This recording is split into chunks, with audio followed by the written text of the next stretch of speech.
नमस्कार, ग्लोबल न्यूजमा स्वागत छ। म नारायण तिमल सेना। नमस्कार, म वसुधा केसी। सुरुमा हेडलाइन्स।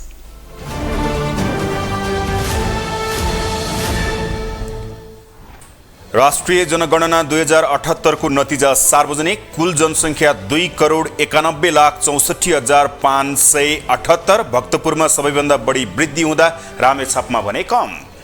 बागमती प्रदेशको मुख्यमन्त्री जमर कट्टेललाई दोस्रो पटक विश्वासको मत प्राप्त। पक्षमा 67, विपक्षमा 17 तथा 7 सांसद बसे तटस्थ। जातको आधारमा आरक्षणको व्यवस्थाले उत्पीडनको अन्त्य नहुने नेता गौतमको टिप्पणी। दलित र उत्पीडित जस्ता शब्द नै खारेज गर्नुपर्ने तर्क। व्यावसायिक गतिविधि चलायमान भए मात्रै अर्थतन्त्रमा सुधार हुने वाणिज्य महासङ्घका वरिष्ठ उपाध्यक्ष ढकालको जिकिर। बैंकको सञ्चालन खर्च घटाउन विज्ञको सुझाव। र ललितपुर मेयर्स कप महिला T20 मा एपीएफ र कोशीको जित। सुदूरपश्चिम र आयोजक ललितपुर मेयर्स पराजित।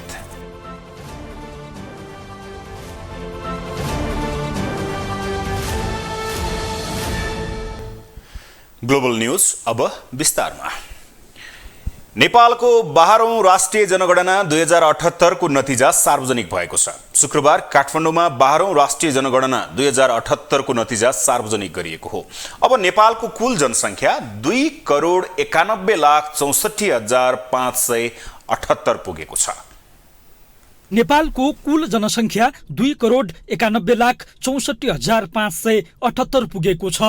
नेपालको 12औं राष्ट्रिय जनगणना 2078 को नतिजा अनुसार नेपालको जनसङ्ख्या 2,91,64,578 पुगेको हो, जसमध्ये पुरुषको संख्या 1,42,53,551 रहेको छ भने महिलाको संख्या 1,49,11,027 रहेको छ। नेपालमा पुरुषभन्दा महिलाको जनसङ्ख्या करिब 6,50,000 बढी छ। वार्षिक औसत जनसङ्ख्या वृद्धि दर 0.92% रहेको छ। 2068 सालको जनगणना अनुसार भने जनसङ्ख्या वृद्धि दर 1.35% थियो। जनगणनाको नतिजा अनुसार जनघनत्व 198 जना प्रति वर्ग किलोमिटर रहेको छ, जुन 2068 सालमा 180 मात्र थियो। भौगोलिक क्षेत्र अनुसार हेर्दा सबैभन्दा धेरै जनघनत्व तराई क्षेत्रमा छ, जहाँको जनघनत्व 460 जना प्रति वर्ग किलोमिटर र सबैभन्दा कम हिमाली क्षेत्रमा 34 जना प्रति वर्ग किलोमिटर छ। सबैभन्दा धेरै जनघनत्व काठमाडौँ जिल्लामा 5,169 जना प्रति वर्ग किलोमिटर र सबैभन्दा कम मनाङ जिल्लामा 3 जना प्रति वर्ग किलोमिटर रहेको छ। गत 2068 सालको जनगणना अनुसार 54,27,302 परिवार संख्या रहेकोमा हाल उक्त संख्या करिब 23% बढेर 66,66,937 पुगेको छ। जनगणना अनुसार 15,55,961 परिवारहरूबाट 21,90,592 जना परिवारमा अनुपस्थित रही विदेशमा अक्सर बसोबास गर्छन् भने जसमध्ये पुरुष 17,79,675 र महिला 3,90,917 रहेका छन्। जनगणना अनुसार गणना गरिएका कुल 66,66,937 परिवार मध्ये 31.55% परिवार मूली महिला रहेका छन्। यस्तै 95.5% परिवारले कुनै न कुनै प्रकारको शौचालयको प्रयोग गर्ने गरेका छन्। देशका 5 वर्ष वा सो भन्दा बढी उमेरका कुल जनसङ्ख्यामा साक्षरता दर 76.3% रहेको छ। पुरुषको साक्षरता दर 83.6% छ भने महिलाको साक्षरता दर 69.4% रहेको छ। अघिल्लो अर्थात् 2068 सालको जनगणनामा कुल साक्षरता दर 65.9% थियो। ग्लोबल टेलिभिजनका लागि क्यामेरामा नरेश मोक्तानका साथमा कैलाश कठायत, काठमाडौँ। प्रधानमन्त्री पुष्पकमल दाहालले तथ्याङ्कको गुणस्तर अभिवृद्धि गरी नियमित रूपमा तथ्याङ्कको आपूर्ति हुने व्यवस्था मिलाउन जरुरी रहेको बताउनु भएको छ। शुक्रबार राष्ट्रिय जनगणना 2078 को औपचारिक घोषणा कार्यक्रमलाई सम्बोधन गर्दै प्रधानमन्त्री दाहालले यस्तो बताउनु भएको हो। उहाँले संघ, प्रदेश र स्थानीय तहमा उत्पादन हुने सबै विषयका तथ्याङ्कको गुणस्तर अभिवृद्धि गरी नियमित रूपमा तथ्याङ्कको आपूर्ति हुने व्यवस्था गर्नुपर्ने आवश्यकता औल्याउनु भएको हो। उहाँले सरकारले तथ्याङ्क प्रणालीको सुदृढीकरण तथा एकीकृत तथ्याङ्क पद्धतिको निर्माण गर्ने उद्देश्यले हालै जारी गरेको तथ्याङ्क ऐन 2079 को कार्यान्वयनलाई उच्च प्राथमिकतामा राखेको बताउनु भयो। प्रधानमन्त्री दाहालले जनगणनाबाट उपलब्ध तथ्याङ्कले सुशासनको अभिवृद्धि, दिगो विकास लक्ष्य तथा जनसङ्ख्या विकास सम्बन्धी अन्तर्राष्ट्रिय सम्मेलनहरूमा नेपालले गरेका प्रतिबद्धता लगायत अन्य राष्ट्रिय विकासका लक्ष्यहरूको अनुगमन तथा मूल्याङ्कन र विद्यमान सूचकहरूको प्रगति मापनमा सहयोग पुर्याउने बताउनु भएको छ। उहाँले जनगणनाको तथ्याङ्कबाट संघ, प्रदेश र स्थानीय तहमा नीति, योजना र कार्यक्रम बनाउँदा तथ्यमा आधारित निर्णय गर्न सहज हुने पनि बताउनु भयो। र मौलिक हक अधिकारको कार्यान्वयन र मूल्याङ्कन गर्न सहज हुने विश्वास मैले लिएको छु। जनगणनाको तथ्याङ्कबाट 15औं योजनाको समीक्षा तथा 16औं योजना तर्जुमाको अवधारणा पत्र तयार गर्न पनि आवश्यक आधारभूत तथ्याङ्कको आधार प्राप्त हुनेछ।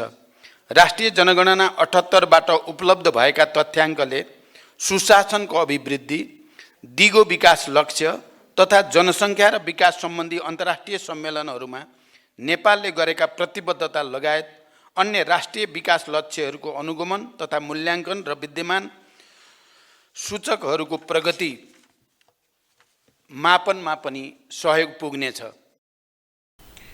प्रधानमन्त्री दाहालले जनगणना देशको आर्थिक र सामाजिक स्थिति प्रस्तुत गर्ने महत्त्वपूर्ण कार्य भएको बताउनु भयो। यता नेपालको साक्षरता दर 10 वर्षमा 10.4% वृद्धि भएको छ। केन्द्रीय तथ्याङ्क विभागले शुक्रबार सार्वजनिक गरेको राष्ट्रिय जनगणना 2078 का अनुसार नेपालको साक्षरता दर 76.3% पुगेको हो। पछिल्लो 10 वर्षमा पुरुषको साक्षरता दर 83.6% र महिलाको 69.4% पुगेको तथ्याङ्क विभागले देखाएको छ। 2068 को जनगणना अनुसार कुल साक्षरता दर 65.9% थियो, जसमा पुरुषको 75.1 र महिलाको साक्षरता दर 57.4% थियो। तथ्याङ्क उपप्रमुख डाक्टर हेमराज रेग्मीले जनगणना 2078 अनुसार नेपालमा पुरुषको भन्दा महिलाको साक्षरता दर 14.2% रहेको बताउनु भयो। रेग्मीका अनुसार नेपालमा 21,90,000 भन्दा बढी नेपाली विदेशमा बसोबास गर्ने गरेका छन्। अवयवहरू जन्म, मृत्यु र बसाइसराईहरू परिवर्तनशील हुने भएको हुनाले समय तोकिनुपर्ने हुँदा मङ्सिर महिनाको 9 गतेको मध्याह्न 12 बजेको समयमा नेपालमा करिब 2,91,64,578 जना मानिसहरू बसोबास गर्छन् भनेर हामीले थाहा पायौँ। जुन अघिल्लो दशकको तुलनामा विक्रम सम्वत 2068 सालमा हामीले सम्पन्न गरेको जनगणना भन्दा झन्डै 27 लाखले बढी हो। उहाँले 15,55,961 परिवारबाट 21,90,592 जना विदेशमा बसोबास गर्ने गरेको बताउनु भयो। यो संख्या 2068 को राष्ट्रिय जनगणना भन्दा 2,69,098 जनाले बढी हो। 2068 को जनगणनामा 19,21,494 जना परिवारमा अनुपस्थित रही विदेशमा बसोबास गरेको पाइएको थियो। जनगणना 2078 मा 17,69,675 जना पुरुष, 82.2% र 3,90,917 महिला, 17.8% महिला विदेशमा रहेको प्रतिवेदनमा उल्लेख छ। रेग्मीले जनगणनामा सधैँको लागि देश छोडेर गएका व्यक्तिहरूको गणना नगरिएको बताउनु भयो। त्यस्तै परिवारका सबै सदस्य विदेशमा रहेकाहरूको पनि गणना गरिएको छैन। रेग्मीले उमेर समूह अनुसार 15 देखि 19 वर्षको उमेर समूहमा कुल जनसङ्ख्याको सबैभन्दा बढी प्रतिशत रहेको बताउनु भयो। 2068 को जनगणनामा भने 10 देखि 14 वर्षको बीचको उमेर समूहका थिए। सरकारले बसन्त बहादुर कुँवरलाई प्रहरी महानिरीक्षक आइजिपी मा नियुक्त गरेको छ। शुक्रबार प्रधानमन्त्री तथा मन्त्री परिषदको कार्यालय सिंहदरबारमा बसेको मन्त्री परिषदको बैठकले यस्तो निर्णय गरेको हो। आजबाट प्रहरी महानिरीक्षक धीरज प्रताप सिंह अवकाशमा जाँदै हुनुहुन्छ। उहाँको अवकाशसँगै 5 जना एआइजीहरूको आइजिपी बन्न प्रतिस्पर्धा रहेको थियो, जसमा बसन्त कुँवर प्रहरी महानिरीक्षकमा नियुक्त हुनुभएको संघीय मामिला तथा सामान्य प्रशासन मन्त्री अमनलाल मोदीले बताउनुभयो। क्याबिनेटले चाहिँ मेरिट बेस अनुसार चाहिँ पुरै 1 नम्बरबाट नै सुरु गरेर हाम्रो बसन्त बहादुर कुँवर चाहिँ नियुक्ति भयो। बसन्त कुँवर, टेक प्रसाद राई, दीपक थापा, श्यामलाल गेवाली र किरण बज्राचार्य महानिरीक्षक पदको दावेदार हुनुहुन्थ्यो।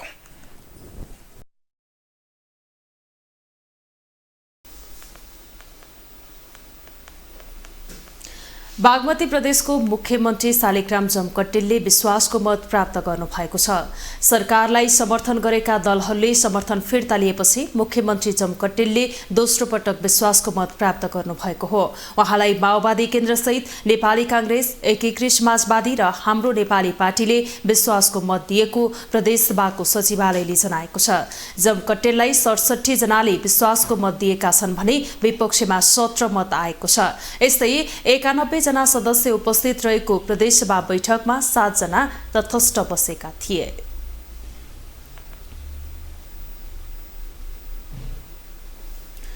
उता गण्डकी प्रदेश सरकारको मुख्य साझेदार नेकपा माओवादी केन्द्रले एमाले नेतृत्वको सरकारलाई दिएको समर्थन फिर्ता लिएको छ। गण्डकी प्रदेश माओवादी संसदीय दलको शुक्रबार बसेको बैठकले मुख्यमन्त्री खगराज अधिकारीलाई दिएको समर्थन फिर्ता लिने निर्णय गरेको हो। पुस 25 मा माओवादी केन्द्रसहित राप्रपाको समर्थनमा एमाले संसदीय दलका नेता अधिकारी मुख्यमन्त्रीमा नियुक्त हुनुभएको थियो। माओवादीले समर्थन फिर्ता लिएसँगै अधिकारी सरकारमा समस्या परेको छ। अधिकारीले अब 30 दिनभित्र विश्वासको मत लिनुपर्ने हुन्छ। अधिकारी सरकारमा माओवादीबाट भौतिक पूर्वाधार तथा यातायात व्यवस्था मन्त्रीमा हरिबहादुर चुमान र वन मन्त्रीमा रेशम बहादुर जुगजाली सहभागी थिए।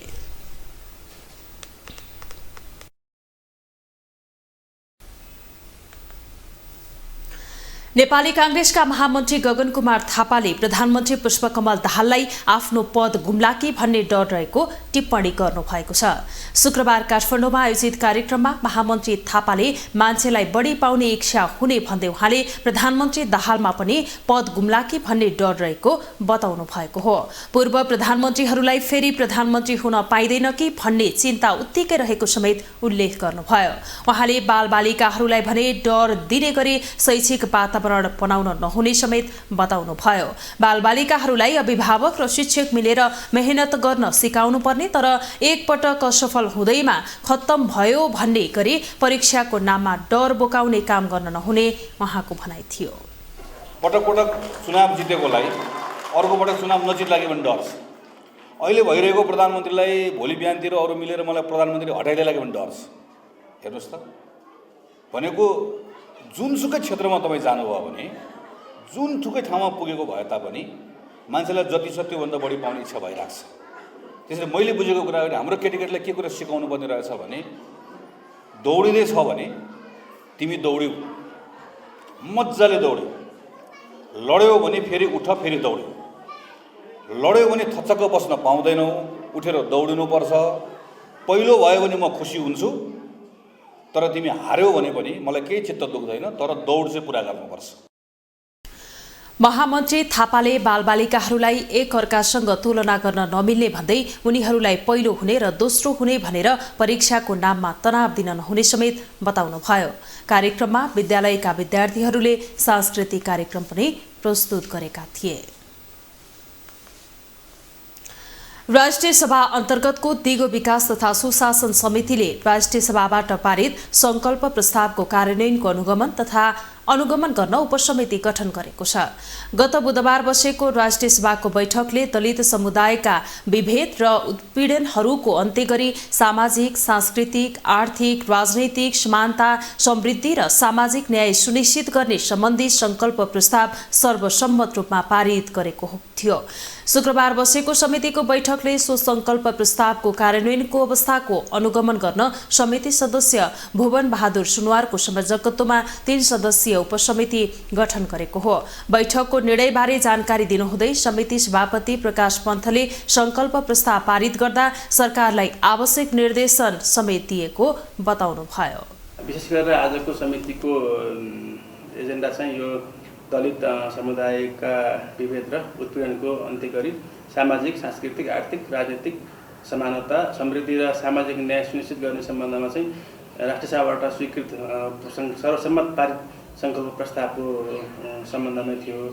त्यो सभाले चाहिँ राष्ट्रिय सभाले त्यो सङ्कल्प प्रस्ताव पारित गर्दै गर्दाखेरि नेपाल सरकारलाई आवश्यक निर्देशनहरू दिएको थियो। सँगसँगै संसदका विषयगत समितिहरूलाई आफ्नै विषयभित्र पर्ने विषयहरूलाई चाहिँ त्यसको अनुगमन गर्नको लागि चाहिँ कार्यान्वयनको अवस्था के छ त्यसलाई अनुगमन गर्नु भनेर पनि निर्देशन प्राप्त भएको थियो। सभापति पन्थले सो उपसमितिको कार्यकाल समितिको कार्यकाल भरिरहने समेत बताउनुभयो। उपसमितिले आगामी असारसम्ममा आफ्नो कामको प्रतिवेदन पेश गर्नुपर्ने र अरू प्रगति विवरण भने उपसमितिको कार्यकाल सकिनु 1 महिना अगाडिसम्म बुझाउन सकिने जानकारी दिनुभयो। ग्लोबल न्यूजमा अब एकैछिन ब्रेक।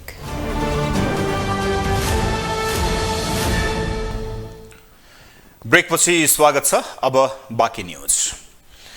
राष्ट्रिय सभा सदस्य वामदेव गौतमले दलित समुदायलाई जातको आधारमा आरक्षण दिँदासम्म उनीहरूमाथि भएको उत्पीडनको अन्त्य नहुने बताउनु भएको छ। शुक्रबार राष्ट्रिय सभा अन्तर्गतको दिगो विकास तथा सुशासन समितिको बैठकमा बोल्दै राष्ट्रिय सभा सदस्य गौतमले दलित समुदायलाई जातको आधारमा आरक्षण दिनु नहुने बताउनु भएको छ। उहाँले जातको आधारमा आरक्षण दिएका कारण दलित समुदायमाथि भएको उत्पीडनको अहिलेसम्म अन्त्य हुन नसकेको बताउनु भयो। दलित र उत्पीडित जस्ता शब्द नै खारेज गर्नुपर्ने उहाँको भनाइ छ। उहाँले छुवाछुत गर्नेलाई आजीवन कारावास र भेदभाव गर्नेलाई कम्तीमा 10 वर्ष कैद र जरिवाना गर्नुपर्ने कडा कानुन बनाउनु पर्ने बताउनु भयो। अन्त गर्नको निम्ति लागेको छ तर आजसम्म पनि छैन। हो त्यसो भएर यो के हो यस्तो विषय हो भन्दा आरक्षण व्यवस्था रहँदासम्म समाप्त हुँदैन। आफूले आफैलाई उत्पीडित भनेर जनप्रतिनिधित्व हुन्छ। तपाईँ कसरी प्रतिनिधित्व गर्नुभयो तपाईँ भने म दलित समुदायबाट प्रतिनिधित्व गरेको हुँ भनेपछि अब त्यो समुदाय चाहिँ दलित भइरहनु पर्यो तब न प्रतिनिधित्व हुन्छ। त्यसबाट मुक्त हुने व्यवस्था यसले गर्दैन। इतिहास साक्षी छ। यो उत्पीडन समाप्त गर्ने दलित अवस्था समाप्त गर्ने भनेर चन्द्र शमशेरको पालादेखि सुरु भएको आज चाहिँ व्यापक रूपमा जाँदाखेरि जनतामा अझ व्यापक छ। महेन्द्रले 18 सालमा ल्याएको संविधानमै जातिपाती छुवाछुतलाई दण्ड सजाएको चाहिँ विषयवस्तु बनाए। त्यो पनि समाप्त भएको छैन।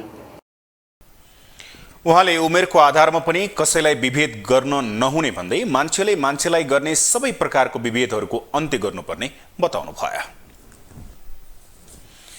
राष्ट्रिय स्वतन्त्र पार्टीकी सांसद एवं पूर्व स्वास्थ्य राज्य मन्त्री डाक्टर तोसीमा कार्कीले फरक क्षमता भएका व्यक्तिहरूका लागि आवश्यक स्वास्थ्य सामग्री पनि स्वास्थ्य बीमा कार्यक्रममा समेट्नुपर्ने बताउनु भएको छ। नेत्रहीन महिला संघ नेपालले शुक्रबार काठमाडौँमा आयोजना गरेको कार्यक्रममा उहाँले सो आवश्यकता उठाउनु भएको हो। सांसद कार्कीले स्वास्थ्य बीमा कार्यक्रममा फरक क्षमता भएका व्यक्तिहरूका लागि आवश्यक स्वास्थ्य सामग्रीहरू समेट्नका लागि नीति निर्माण नै गर्नुपर्ने भएको उल्लेख गर्दै त्यसमा आफूले काम गर्ने प्रतिबद्धता समेत व्यक्त गर्नुभयो। उहाँले निजी क्षेत्रका सङ्घ संस्थाहरूलाई पनि सामाजिक उत्तरदायित्व अन्तर्गत फरक क्षमताका व्यक्तिहरूलाई रोजगारी दिने कुरामा विशेष ध्यान दिन आग्रह गर्नुभयो। उनको लागि म भूमिका खेल्नेछु भन्न चाहन्छु। जति पनि निजी यो हाम्रो विभिन्न सङ्घ संस्थाहरू छन्, वित्तहरू छन् र हस्पिटल्सहरू, स्कुल्सहरू, इभन यो विभिन्न रोजगारका लागि खोलिएका संस्थाहरू, कम्पनीजहरू छन्, उहाँहरूले चाहिँ CSRको दायरामा यो फरक क्षमता भएका व्यक्तिको लागि विशेष अवसर सुविधालाई चाहिँ समेट्नुपर्छ, प्रिफरेन्स दिनुपर्छ, प्राथमिकतामा राख्नुपर्छ भनेर जोड दिनेछु। त्यसमा तपाईँहरू पनि हातेमालो गर्नु नै हुनेछ भन्ने मलाई विश्वास छ। कार्यक्रममा फरक क्षमता भएका व्यक्तिहरूका लागि विशेष व्यवस्था गर्न अझै गम्भीर नभएको भन्दै सरकारको आलोचना गरिएको थियो। विश्व क्षयरोग दिवस शुक्रबार नेपालमा पनि विभिन्न कार्यक्रम गरी मनाइएको छ। हो, हामी क्षयरोग अन्त्य गर्छौं भन्ने मूल नाराका साथ आज देशभर विभिन्न कार्यक्रम गरी दिवस मनाइएको हो। जनस्वास्थ्यमा असर पार्ने रोगमध्ये क्षयरोग पनि एक हो। क्षयरोग एउटा सरुवा रोग हो। सन् 1882 मार्च 24मा डाक्टर रोबर्ट कोचले क्षयरोगको जीवाणु पत्ता लगाएका हुन्। त्यसको 100 वर्षपछि सन् 1982मा 24 मार्चलाई विश्व क्षयरोग दिवसको रूपमा मनाउने गरिन्छ। पछिल्लो 2 वर्षमा कोभिड-19 का कारण क्षयरोगीको संख्या बढेको चिकित्सकहरू बताउँछन्। बढी एनर्जी लगाएर सङ्घ संस्थाहरू सरकारले अब जनशक्ति परिचालन गरेको छ हैन, र बिचमा कोभिडले गर्दा 2 वर्ष अलिकति केसहरू राम्रोसँग पत्ता लगाउन हाम्रो स्वास्थ्य संस्थाहरू असर पर्यो। त्यसले गर्दा पनि अहिले केसहरू अलिकति बढी पत्ता लगाउनु स्वाभाविक हो। भइरहेछ कार्यक्रम त एज युजुअल वर्षौँदेखि नेपालको क्षयरोग कार्यक्रम ठुलो छ हैन। अब बिरामीहरू धेरै छन्, सबै कुरा निःशुल्क हुन्छ, उपचारहरू यसको परीक्षण पनि निःशुल्क हुन्छ। अब विभिन्न प्रयासका बावजुद पनि अब चुनौतीहरू पनि उत्तिकै छन् हैन। अब स्रोत साधनहरूको अझै पनि कमी छ हैन। अब सोचे जति अब विकसित देश जस्तो हाम्रो राज्यले सबै कुरा गर्न अझै पनि गाह्रो छ। विभिन्न कुराले गर्दा विभिन्न कन्स्टेन्टका बावजुद, चुनौतीका बावजुद पनि म भन्छु कार्यक्रम राम्रो छ, तर गर्नुपर्ने धेरै बाँकी छ। विश्व स्वास्थ्य संगठनको वार्षिक प्रतिवेदन 2022 अनुसार सन् 2021मा संसारभर 60 लाख पुरुष, 34 लाख महिला र 12 लाख बालबालिका गरी करिब 1 करोड 6 लाख मानिसहरू क्षयरोगबाट पीडित भएका थिए। क्षयरोग नियमित उपचारले निको हुने भए पनि सन् 2021मा संसारभर क्षयरोगका कारण करिब 16 लाख मानिसको मृत्यु भएको अनुमान गरिएको छ। नेपालमा आर्थिक वर्ष 2075-76मा करिब 69,000 क्षयरोगको नयाँ बिरामी थपिएको राष्ट्रिय क्षयरोग सर्वेक्षणको तथ्याङ्क छ। तर तीमध्ये 28,000 हाराहारीमा बिरामी मात्रै उपचारको दायरामा आएको पाइएको छ। त्यस्तै 2078-79मा 37,800 भन्दा बढी क्षयरोग पत्ता लागेको छ। राष्ट्रिय क्षयरोग केन्द्रले आर्थिक वर्ष 2078-79मा 25 वटा स्थानीय तहमा क्षयरोग मुक्त नेपाल अभियान सुरु गरिएको थियो। 2079-80मा थप 100 स्थानीय तहमा यो अभियान विस्तार गर्ने बताएका छन्। सरकारले क्षयरोगको औषधि उपचार निशुल्क दिँदै आएको छ, तर चेतनाको अभावका कारण अझै पनि रोग लुकाउने गरेकाले नियन्त्रणमा चुनौती थपिएको छ। सङ्घ, प्रदेश र स्थानीय तह जुन हाम्रो राज्यको 3 तह छ, त्यो तहले एक ऐक्यबद्धता जनाएर यसमा विशेष अझ राजनीतिक प्रतिबद्धता भन्छु म। अहिले त मान्य मन्त्रीजीको हाम्रो स्वास्थ्य मन्त्रालयमा मान्य मन्त्रीजी पनि हुनुहुन्न। त्यसकारण अब मान्यजीले अघि थोरै कुराहरू केही राख्नुभयो, प्रतिबद्धता पनि जनाउनु भयो। अब हामी राजनीतिक प्रतिबद्धता सबभन्दा ठुलो कुरा हो क्षयरोग नियन्त्रणमा। अनि यो हामीले अहिले जे गरिरहेछौँ त्यो एक्टिभिटिज चाहिँ यहाँ केन्द्रमा हामीले गरेको एक्टिभिटिजले क्षयरोग नियन्त्रण गर्नलाई स्थानीय तहसम्म यो पूर्ण हो कि होइन भन्ने मेन कुरा हो। अहिले स्थानीय तहमा स्वास्थ्यका सबै कार्यक्रमहरू गएका छन्, त्यसमा क्षयरोग नियन्त्रण कार्यक्रम, कुष्ठरोग नियन्त्रण कार्यक्रम पनि स्थानीय तहमा गएको छ। त्यो स्थानीय लेभलमा अहिले जनताले आज क्षयरोग दिवस हो, क्षयरोग नियन्त्रण गर्नुपर्छ हो, हामी क्षयरोग नियन्त्रण गर्न सक्छौँ भन्ने नारा आम जनताले त्यहाँ स्थानीय तहबाट थाहा पाए कि पाएनन्। नियन्त्रण गर्न त्यहाँबाट चाहिँ अब नियन्त्रण हुन्छ हुन्न भन्ने कुरा चाहिँ त्यहाँबाट सुरु हुन्छ जस्तो लाग्छ मलाई। सुक्खा खोकी लाग्ने, शरीरको तौल घट्ने, राति ज्वरो आउने, छाती दुख्ने, राति धेरै पसिना आउने, श्वास प्रश्वासमा समस्या आउनु क्षयरोगका लक्षणहरू हुन्। यसबाट बस्न भिडभाडमा जाँदा मास्कको प्रयोग गर्ने, संक्रमित व्यक्तिको सम्पर्कबाट टाढा रहने, 2 हप्ताभन्दा बढी खोकी लागेमा तथा खोकीमा रगत देखिएमा तुरुन्तै स्वास्थ्य संस्था जाने, पर्याप्त मात्रामा पोसिलो तथा झोलिलो पदार्थ सेवन गर्नुपर्दछ। ग्लोबल टेलिभिजनका लागि क्यामेरामा निर्मल तिमल सिन्हाका साथ जुनिसा कोइराला, काठमाडौँ। अब इकोनोमिक न्यूज।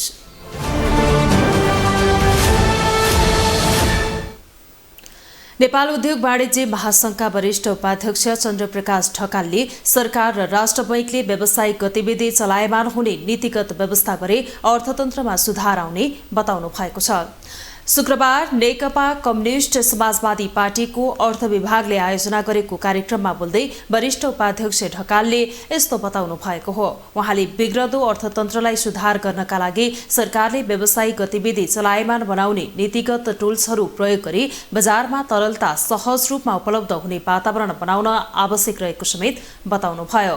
वरिष्ठ उपाध्यक्ष ढकालले बैंकको ब्याज दर घटाउन सरकार र राष्ट्र बैंकले दिन सक्ने सहुलियत दिए घट्न सक्ने समेत बताउनुभयो। उहाँले निक्षेपकर्तालाई बैंकले दिएको ब्याज बढी भए कम गरेर जान सक्नुपर्ने समेत बताउनुभयो। उहाँले अब एकले अर्कोलाई दोष लगाउने भन्दा पनि राष्ट्र बैंक, नेपाल सरकार निजी क्षेत्रको सहकार्य गरेर अगाडि बढ्न आवश्यक रहेको समेत बताउनुभयो। पूर्व मुख्य सचिव लीलामणि पौडेलले बैंकको ब्याज दर मूल्य वृद्धि दर भन्दा माथि हुनुपर्ने बताउनु भएको छ। शुक्रबार नेकपा एकीकृत समाजवादी पार्टीको अर्थ विभागले आयोजना गरेको कार्यक्रममा बोल्दै पौडेलले यस्तो बताउनु भएको हो। उहाँले निक्षेपको मूल्य वृद्धि 8% रहेको भन्दै बैंकको ब्याज दर 8% भन्दा माथि नभएर निक्षेपकर्ताको पैसाको भ्यालु कम हुने समेत बताउनु भएको हो। उहाँले बैंक खाता खोल्ने 2 करोड बढी भए पनि कर्जा लिने 18 लाख मात्रै भएको भन्दै 2 करोडलाई दोहन गरेर सीमित मानिसहरूलाई पोष्ने हो भने मुलुकको अर्थतन्त्र नचल्ने समेत बताउनुभयो। उहाँले बैंकहरूको खर्च धेरै भएको भन्दै भड्किलो खर्च कर्जाको ब्याजबाट उठाउने समेत उल्लेख गर्नुभयो। डिपोजिटरको पैसा घट्छ, त्यसकारण यहाँ चाहिँ डिपोजिटर छन् झन्डै अब यो खातावाल छन् कति 2 करोडभन्दा धेरै छन् भनेको छ गरे खातावालहरू, अनि लोन लिने मान्छे चाहिँ 18 लाख भनेको छ। त्यो मध्ये पनि झन्डै अब चन्द्रजीलाई थाहा होला 200 परिवारले सबै जसो 80% धेरै लोन लिन्छन्। त्यसकारण अब यो हामीले बेनिफिट चाहिँ अब त्यो हामीले साँच्चै अर्थतन्त्रलाई चाहिँ त्यो 2 करोडलाई दोहन गरेर अनि चाहिँ केही मान्छेहरूलाई पोस्यौँ भने चाहिँ त्यो अर्थतन्त्र चल्दैन। त्यसकारण कम्तीमा ब्याज दर चाहिँ इन्फ्लेसन रेट भन्दा अलिकति माथि हुनुपर्छ।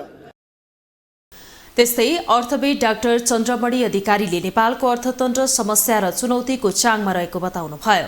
उहाँले पछिल्लो समय बाह्य क्षेत्रमा सुधार भए पनि लगानी, उत्पादन, आय र वृद्धिमा सङ्कुचन आएको समेत बताउनुभयो। चाङमा छ, पाखुराको दुखाइ केही कमी भए पनि मुटुको चस्काई कम भएको छैन, फोक्सोको दाग बढ्दैछ, श्वास फेर्न गाह्रो भइरहेको छ।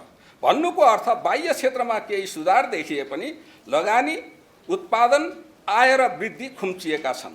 इतिहासमा पहिलोपल्ट राजस्व घाटाको स्थिति देखिएको छ, भुक्तानी श्रृङ्खला टुटेको छ, उत्पादनको गति ओह्रालो लागेको छ, बजारमा वार्षिक रूपमा प्रवेश गर्ने भन्दा बढी सङ्ख्यामा जनशक्ति बाहिरिँदैछ, 32 जिल्लाको जनसङ्ख्या नकारात्मक हुँदैछ, क्षेत्र बारी खाली भएका छन्।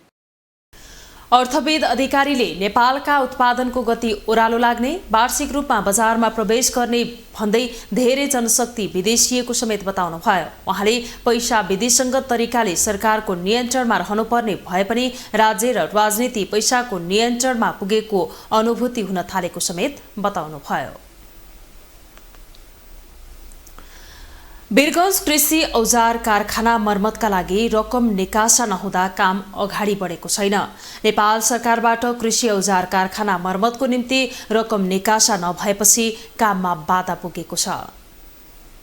करिब 2 दशकदेखि बन्द रहेको वीरगञ्ज स्थित कृषि औजार कारखाना सञ्चालनमा ल्याउन सरकारले बजेट विनियोजन गरे पनि भुक्तानी गरेको छैन।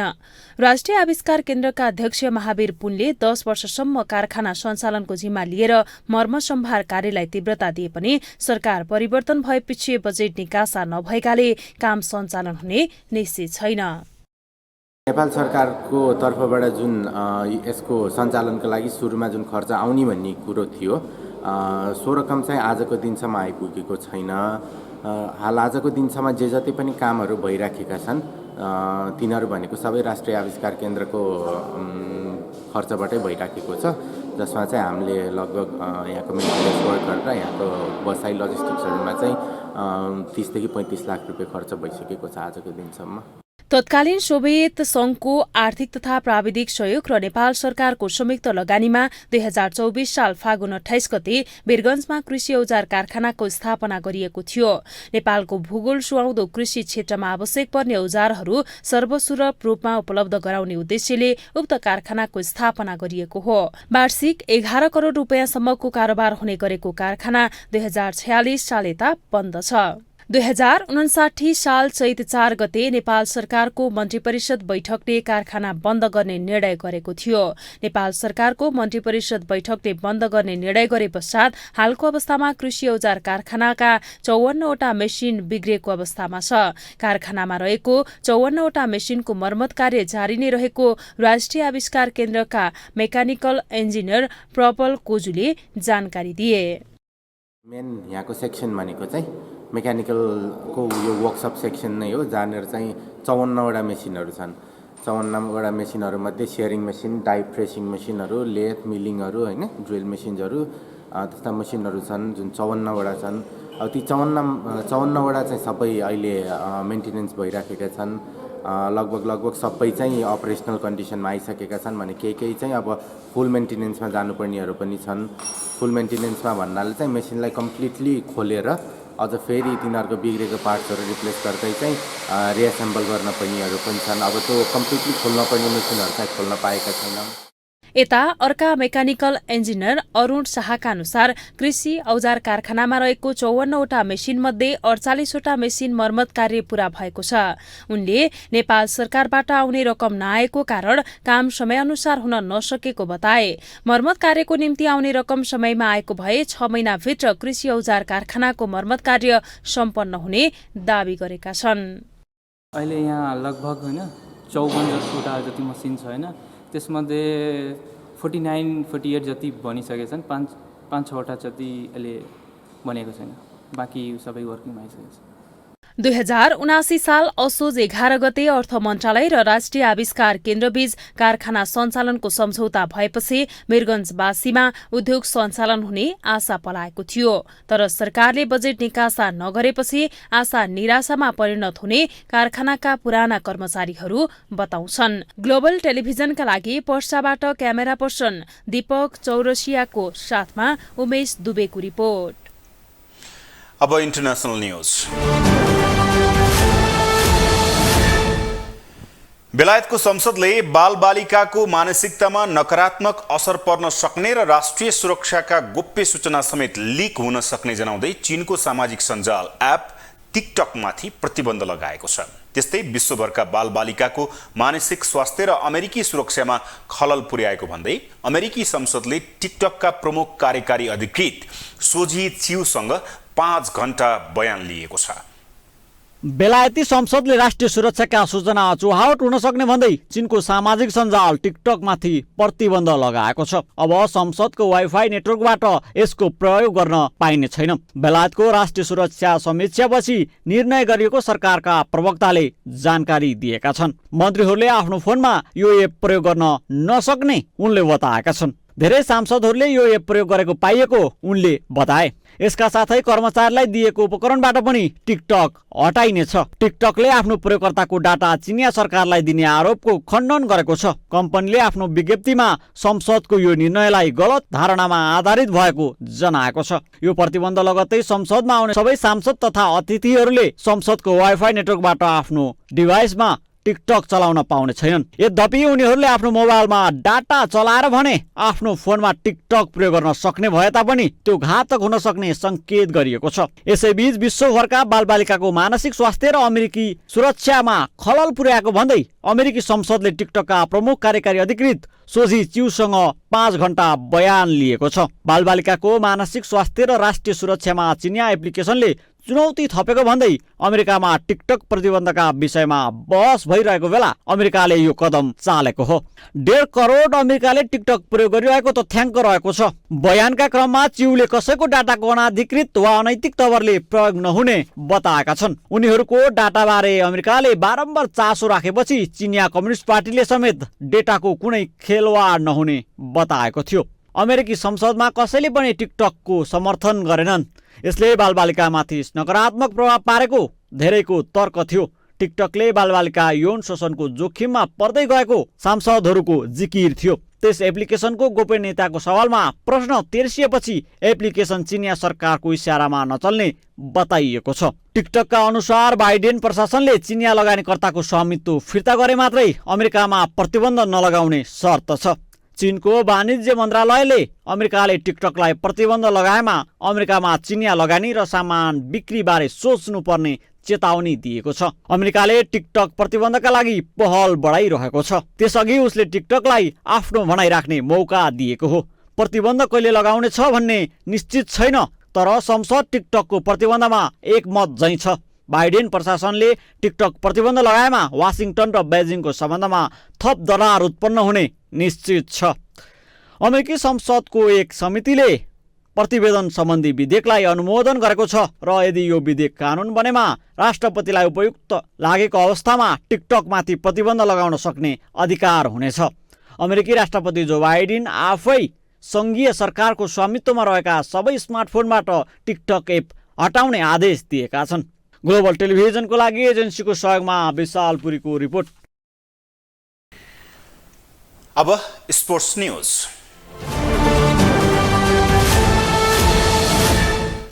ललितपुर मेयर्स कप महिला टी20 राष्ट्रिय क्रिकेट प्रतियोगितामा नेपाल एपीएफ क्लबले लगातार दोस्रो जित निकालेको छ। शुक्रबार भएको दोस्रो खेलमा सुदूरपश्चिम प्रदेशलाई 15 रनले पराजित गर्दै एपीएफले लगातार दोस्रो जित हात पारेको हो। टियु मैदान कीर्तिपुरमा भएको खेलमा 122 रनको लक्ष्य पछ्याएको सुदूरपश्चिम प्रदेशले 20 ओभरमा 6 विकेटको क्षतिमा 106 रन मात्र बनायो। यसैगरी शुक्रबार नै भएको अर्को खेलमा कोशी प्रदेशले विजयी सुरुवात गरेको छ। कीर्तिपुर स्थित त्रिवी क्रिकेट मैदानमा भएको खेलमा कोशीले आयोजक ललितपुर मेयर्स 11 लाई 7 विकेटले पराजित गर्दै प्रतियोगितामा विजयी सुरुवात गरेको हो। शुक्रबारको खेलमा 66 रनको लक्ष्य कोशीले 12 ओभरमा 3 विकेटको नोक्सानीमा पूरा गरेको थियो। कोशीका लागि अप्सरी बेगमले सर्वाधिक 29 रनको योगदान गरिन् भने ललितपुर मेयर्सका लागि अस्मिना कर्मचारीले 2 तथा कृतिका मरासिनीले 1 विकेट हात पारे। यसअघि टस जितेर पहिले ब्याटिङ गरेको ललितपुर मेयर्सले 16 ओभर 5 बलमा सबै विकेट को क्षतिमा 65 रन मात्र जोडेको थियो। ललितपुर मेयर्सको भने यो लगातार दोस्रो हार हो। यति बेला खेलाडी विदेश पलायन हुने लर्को लागेको छ। लामो समय राष्ट्रका लागि महत्त्वपूर्ण योगदान दिने खेलाडीलाई खेल क्षेत्र र सरकारले उचित किसिमको मूल्याङ्कन नगरेपछि खेलाडीहरू विदेशिन बाध्य भएका हुन्। अहिलेकै अवस्थामा जीवनयापनमै समस्या आउन थालेको भन्दै खेलाडी विदेशिन थालेका छन्। यति बेला खेलाडी विदेश पलायन हुनेको लर्को लागेको छ, तर सरकार र खेलकुद सम्बद्ध संस्थाहरू मूक दर्शक जस्तै छन्। लामो समय राष्ट्रको नाममा महत्त्वपूर्ण योगदान दिने खेलाडीलाई खेल क्षेत्र र सरकारले उचित किसिमको मूल्याङ्कन नगरेको र यही अवस्थाबाट पेट पाल्न गाह्रो रहेको भन्दै विदेश पलायन हुन थालेका हुन्। ए डिभिजन लिग र प्रधानमन्त्री थ्री नेसन कप चलिरहँदा 2 जना चर्चित फुटबलर बिहिबार मात्रै विदेशिएका छन्। मोरङको उर्लाबारीमा हुर्किएर राष्ट्रिय टोलीमा परिसकेका चर्चित फुटबलर रञ्जित धिमाल अस्ट्रेलिया उडेका छन्। मसिन्द्र क्लबबाट खेलिरहेका धिमाल ए डिभिजन लिग चलिरहेकै बेला भविष्य खोज्न अस्ट्रेलिया उडेका हुन्। उनलाई विदाई गर्न उनका साथीहरू त्रिभुवन अन्तर्राष्ट्रिय विमानस्थलमा पुगेका थिए। त्यसैगरी राष्ट्रिय टोलीका अर्का सदस्य सुजल श्रेष्ठ समेत बिहिबार नै अस्ट्रेलिया उडेका छन्। उनी पछिल्लो समय ए डिभिजन लिग च्याम्पियन मसिन्द्रबाट फुटबल खेलिरहेका थिए। उनी यसअघि विक्रम सम्वत 2076 सालमा नेपाली टिमको कप्तानी सम्हालेका थिए। 2076 सालमा मलेसियाको च्याम्पियन जोहर दारुल ताजिमसँग मैत्रीपूर्ण प्रतिस्पर्धाका लागि उनले कप्तानीको भूमिका पाएका थिए। यसरी धमाधम राष्ट्रिय टिमका खेलाडी विदेश पलायन भइरहँदा नेपाली फुटबलको अभिभावक संस्था अखिल नेपाल फुटबल सङ्घ एन्फा के गर्दैछ? यत्रो ठुलो लगानीबाट राष्ट्रिय टिमको एउटा खेलाडी बनेको हुन्छ हैन, उसको भूमिका एउटा देशको प्रतिनिधित्व गरिसकेको खेलाडी अब सानो रोजगारको हिसाबले पलायन हुनु अथवा रोजगारको लागि बाहिर जानु भनेको आफैमै दुःखद विषय हो। तर अब हामीले जस्तो उहाँहरूको आर्थिकसँग गाँसिएको पाटालाई हामीले जबरजस्ती रोक्न पनि सकिएन हैन। उहाँलाई नजानुस् पहिला त उहाँ सुरक्षाको ग्यारेन्टी गर्नु पर्यो।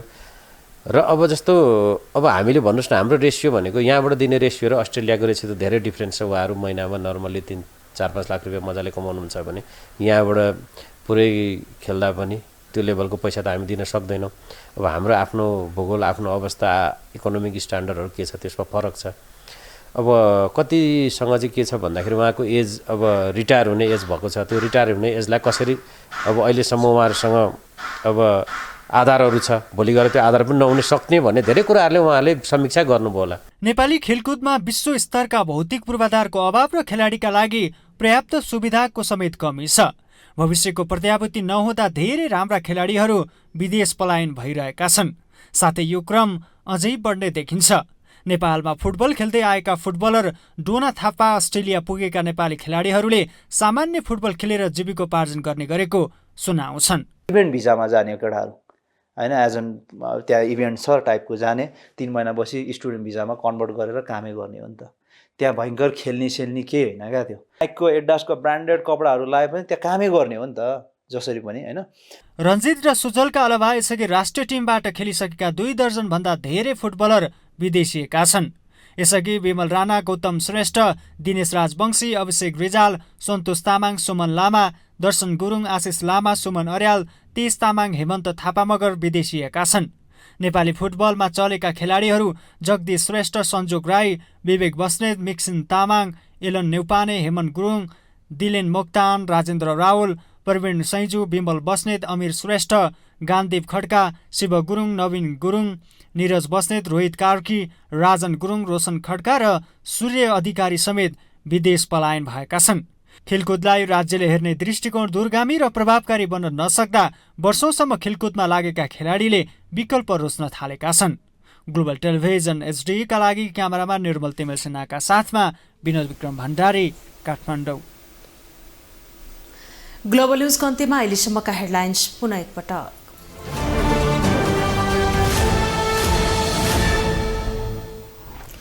राष्ट्रिय जनगणना 2078 को नतिजा सार्वजनिक। कुल जनसङ्ख्या 2,91,64,578। भक्तपुरमा सबैभन्दा बढी वृद्धि हुँदा रामेछापमा कम। बागमती प्रदेशको मुख्यमन्त्री जमकट्टेलाई दोस्रो पटक विश्वासको मत प्राप्त। पक्षमा 67, विपक्षमा 17 तथा 7 सांसद पद से तटस्थ। जातको आधारमा आरक्षणको व्यवस्थाले उत्पीडनको अन्त्य नहुने नेता वामदेव गौतमको टिप्पणी। दलित र उत्पीडित जस्ता शब्द नै खारेज गर्नुपर्ने तर्क। व्यावसायिक गतिविधि चलायमान भए मात्रै अर्थतन्त्रमा सुधार हुने वाणिज्य महासंघका वरिष्ठ उपाध्यक्ष ढकालको जिकिर। बैंकको सञ्चालन खर्च घटाउन विज्ञको सुझाव। र ललितपुर मेयर्स कप महिला T20मा एफएफ र कोशीको जित। सुदूरपश्चिम र आयोजक ललितपुर मेयर्स पराजित।